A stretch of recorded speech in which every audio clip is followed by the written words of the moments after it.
wallahi nake gaya ma komai ya riga lalace amma da rabbana ba wahala ba wa kwana biyun nan sai wahala muke ci yarinyar nan mugun santa nake yi amma ba ta ni take ba. Wai wace yarinya ce da abokina?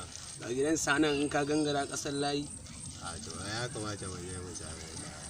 Ba damuwa ka bari lokaci muke jira abokina ai dole in sa ka kuma saboda ina mugun san yarinyar nan.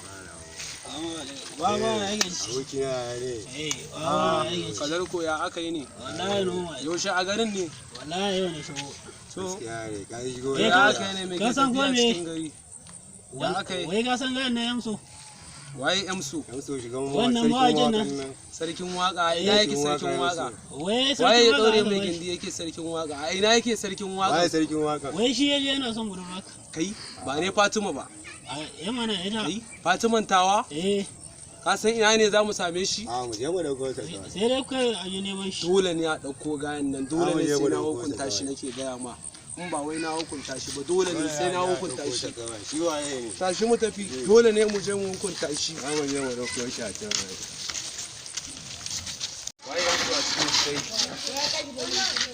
Tambayan ka ake waye Emsu a cikin Kai ba tambayan ka ke bane. Emsu. suke cewa? Kai ne Emsu? Kai ne Emsu? Ni ne yamso. Kai ake kira da sarkin waka? Ni ake kira da Waya ba ga sarkin sarauta. Bayan boy. Allah subhanahu wa ta'ala. Kaga bluetooth nashi? Wai kai a sarkin waka waye san ka? Ba Waye wanda kai? ya sani, Allah Har ya ana sani. kira na da celebrity. Kai ka je kana kira da wasu. Yau ka shiga Ka san wa yake wa magana. Yau za ka kai cewa ka shiga ne.